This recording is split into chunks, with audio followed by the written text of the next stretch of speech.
Listen closely. What I'm about to tell you is a story I've kept buried for 50 years.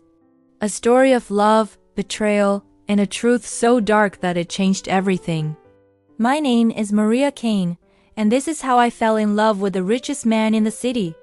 It was a cold November morning when I first walked through those iron gates. The Kane mansion stood before me like a castle from a fairy tale. Tall windows, marble columns, gardens that seemed to stretch forever. I clutched my warm bag tighter, feeling small in my plain dress. I was 23 years old, plus size, and desperate.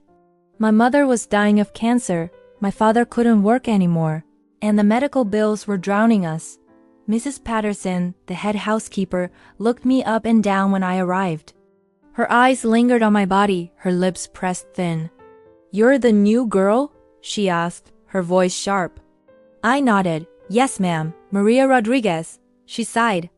"You'll be cleaning the East Wing, Mr. Kane's office, his private library, and his bedroom.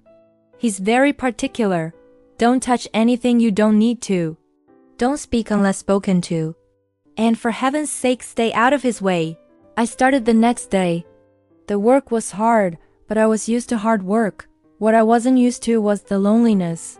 The other maids whispered about me, about my size, about how I didn't belong in a place like this. But I kept my head down and worked. Every paycheck meant another month of my mother's medication. That's all that mattered. Alexander Kane, I'd seen his pictures in magazines. Tall, dark hair, sharp jawline, eyes that could cut through steel. He was 35 and had built his empire from nothing. Tech companies, real estate, investments. Everything he touched turned to gold. He was also cold, distant, and rumored to be impossible to please. The staff feared him. I was terrified of even crossing his path. But life has a funny way of bringing people together. It was 3 weeks into my job. I was bringing afternoon tea to his office, balancing the heavy silver tray carefully. My hands were shaking. I'd never been this close to him before. The door was slightly open, and I could hear him on a phone call, his voice low and commanding. I knocked softly. "Come in," he said without looking up. I pushed the door open with my hip and stepped inside.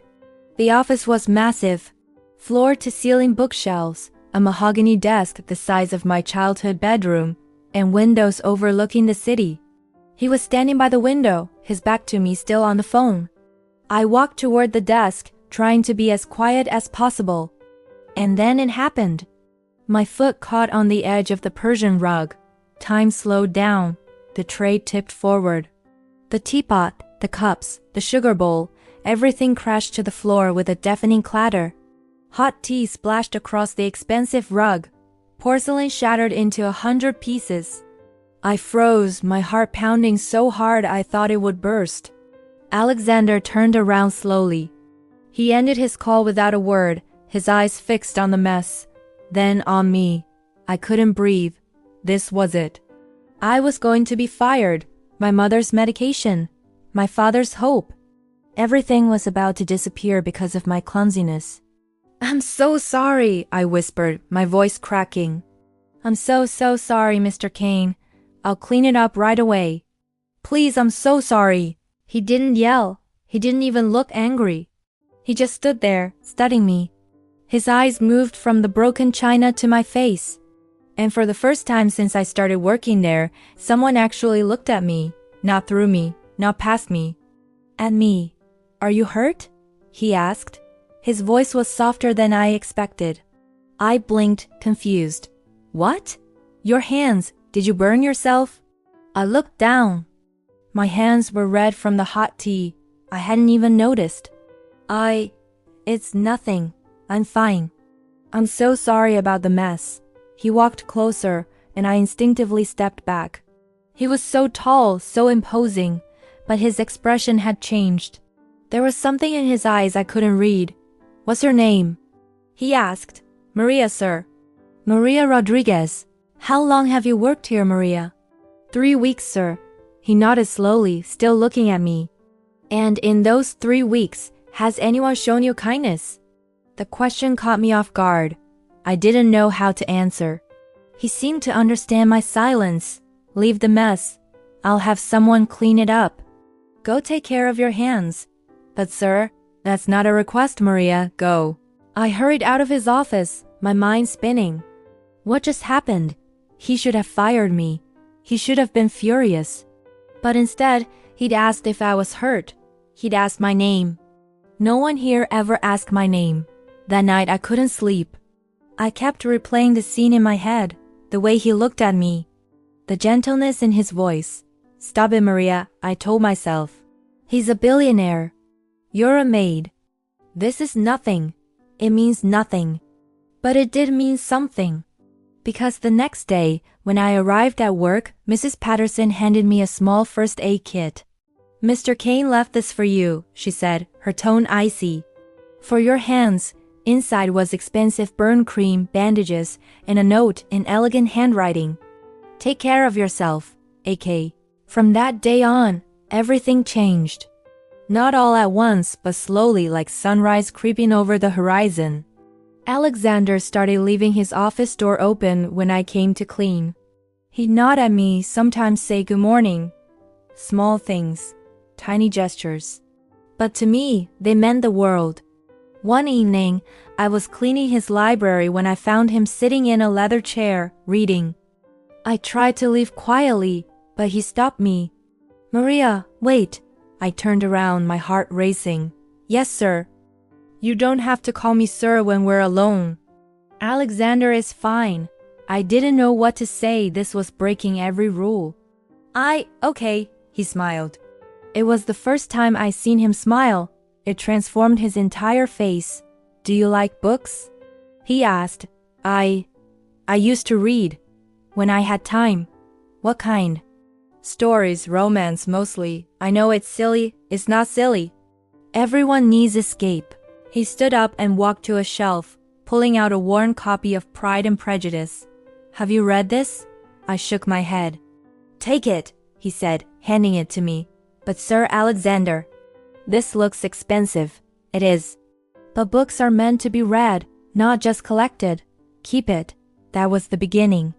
Books turned into conversations. Conversations turned into shared moments.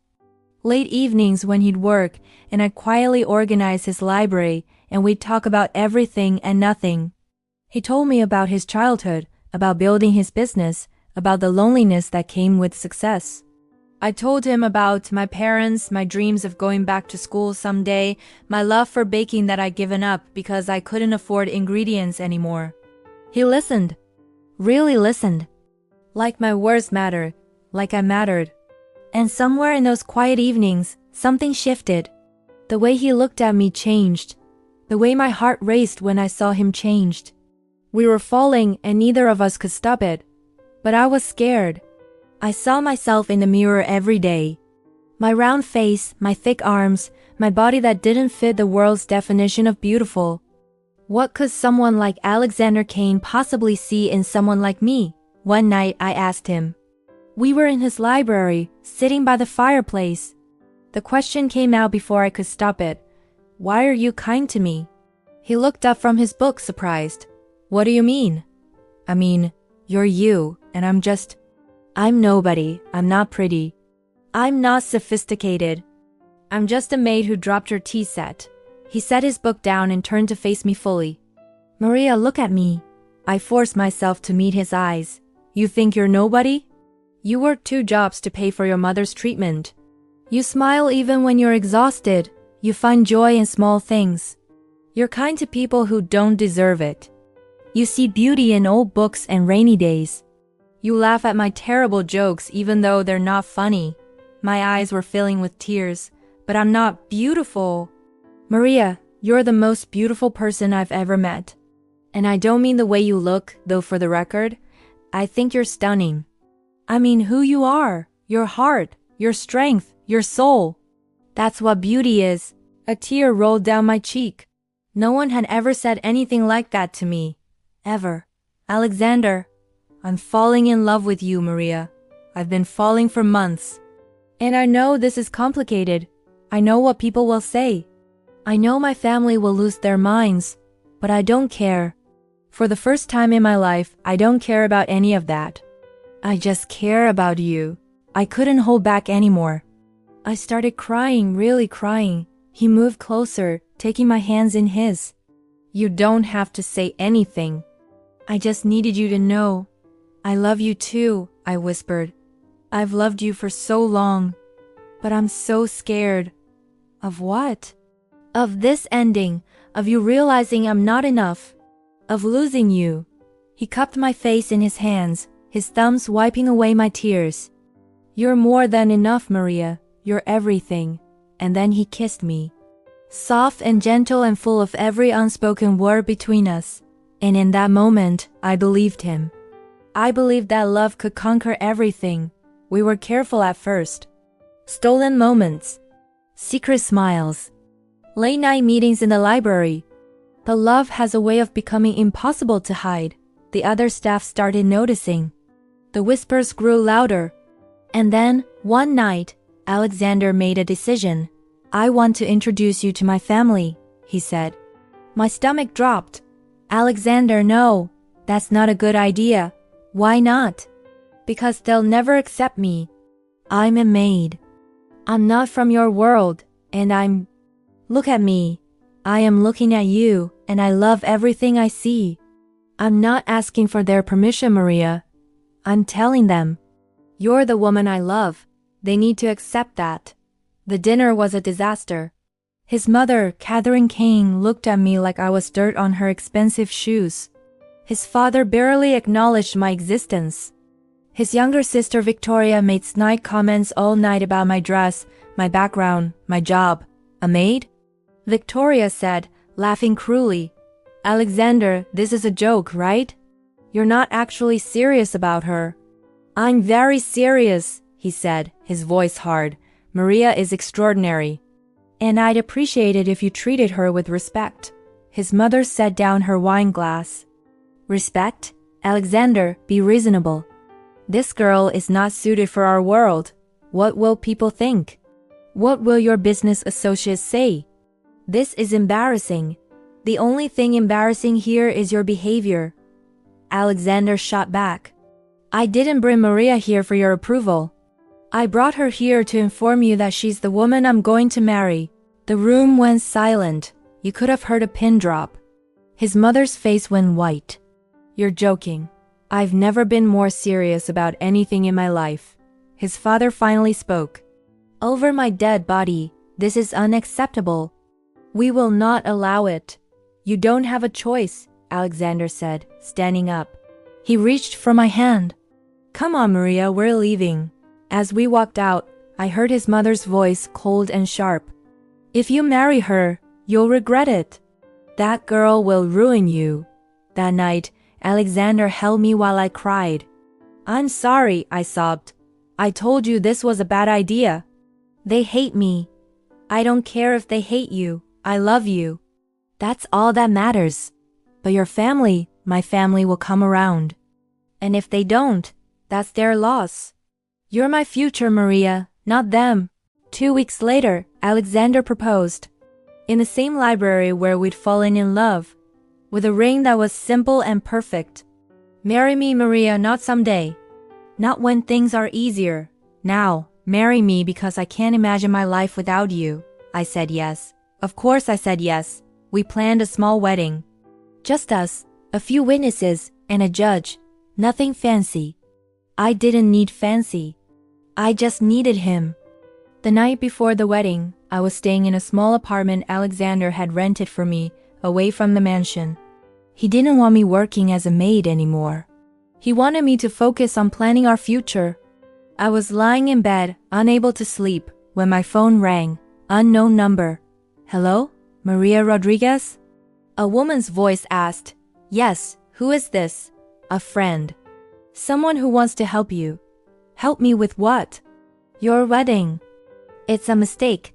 Alexander doesn't really love you. He's going to leave you. Save yourself the embarrassment and call it off.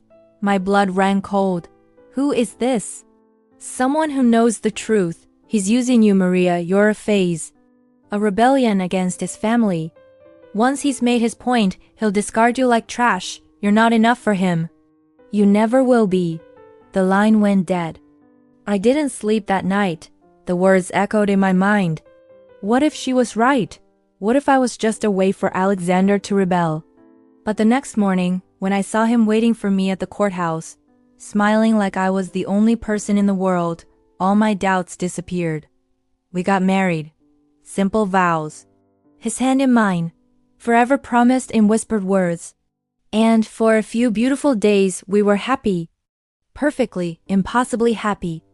Alexander insisted I move into the mansion, into his wing, as his wife. I was nervous, but he assured me everything would be fine. He hired a nutritionist and a personal trainer for me, not because he wanted me to change, but because I'd mentioned wanting to feel healthier. I love you exactly as you are, he said. But if you want to do this for yourself, I'll support you. And I did want to, not for him, but for me. I started working out, eating better, taking care of myself in ways I never had time for before. The weight came off slowly. I felt stronger, more confident, but I was still me. Still the girl who loved books and rainy days and terrible jokes. But his family never stopped trying to break us apart. His mother refused to speak to me. Victoria spread rumors. His father threatened to cut Alexander out of the family business. Let them try, Alexander said. You're my family now, Maria. You're all I need. Everything was perfect. Until that night, the night everything changed. It was our 3-month anniversary. Alexander was away on a business trip, coming back the next morning. I was alone in the mansion.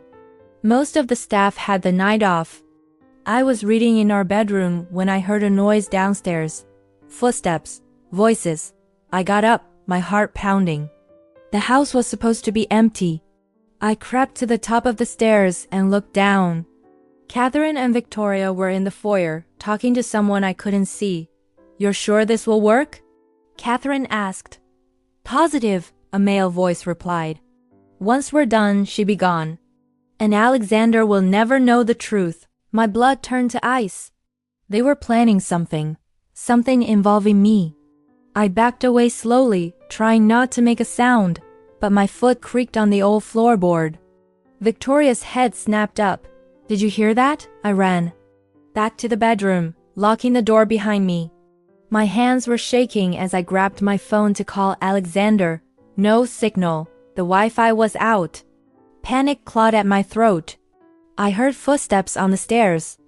Coming closer, I looked around frantically, the window. It was my only option. I pushed it open just as the door handle rattled. Maria, open the door. Catherine's voice called out, sickly sweet. We just want to talk. I didn't trust that for a second. I climbed out onto the ledge, my heart racing. There was a trellis next to the window. I could climb down. I had to climb down. The door burst open just as I started descending. I heard Victoria scream. She's getting away. I climbed faster, my hands slipping on the wood, and then I fell. Not far, just a few feet, but I hit the ground hard. Pain shot through my ankle. I stumbled to my feet and ran, limping into the darkness of the garden. I could hear them behind me, shouting, searching. I hid behind a hedge trying to catch my breath, my phone. I still had my phone. I tried it again. 1 bar of signal. I called Alexander. Maria? Honey, what's wrong? His voice was groggy. It was 2 in the morning. Alexander, you have to come home. Your family, they're after me. I don't know what they're planning, but I'm scared. What? Where are you? In the garden.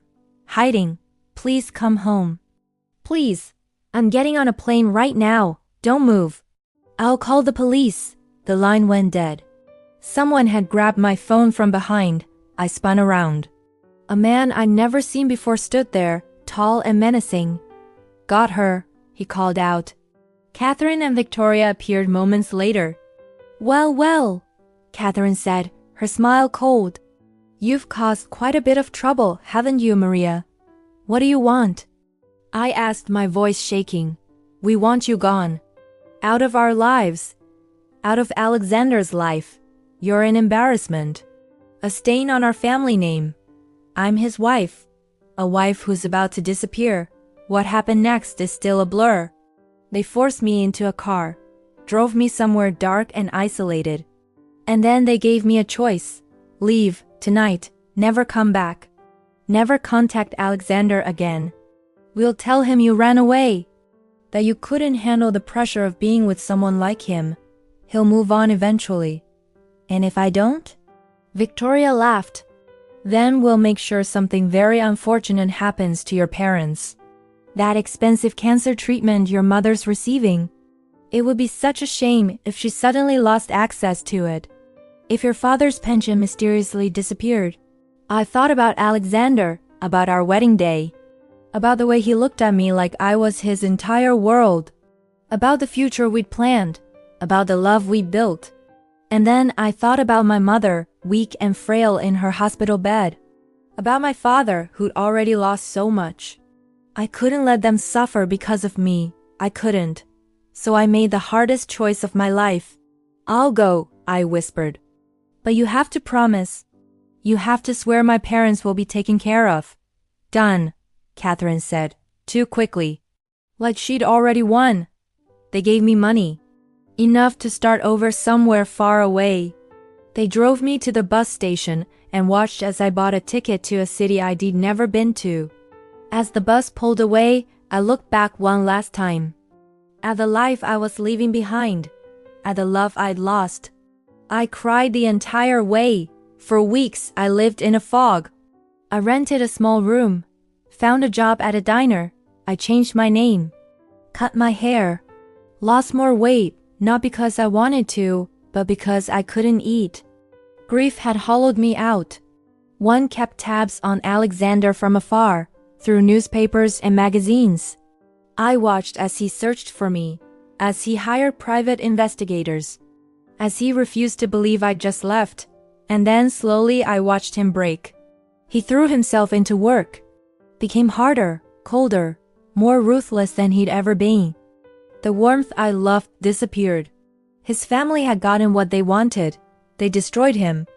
And they destroyed me. Years passed. I built a new life. But I never stopped loving him. I never married. Never even dated. How could I, when my heart still belonged to someone I could never have? I kept my promise. I stayed away.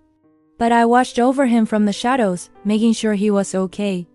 And I watched over my parents too from a distance, making sure Catherine kept her word. She did. My mother's treatment continued. She went into remission. My father received a mysterious anonymous pension that kept them comfortable. It was the only comfort I had, that my sacrifice had saved them. But the guilt never left. The pain never dulled, and Alexander never knew the truth. He thought I'd abandoned him. That I hadn't loved him enough to stay, and that broke me more than anything else. Now, 50 years later, I'm old, my hair is gray, my body aches. And I'm tired, so tired of carrying this secret. Alexander is still alive, still alone, still searching, I think, in his own way. His family is mostly gone. Catherine passed away 10 years ago. Victoria lives abroad, alone and bitter. The empire continues, but Alexander's heart never healed, and neither did mine. So why am I telling you this now? Because the truth deserves to be known. Because love, real love, shouldn't be buried in lies. Because somewhere out there, Alexander needs to know that I never stopped loving him. That I didn't leave because I wanted to. That every day for 50 years, I've thought about him. About us. About the life we should have had. This is my confession. My truth.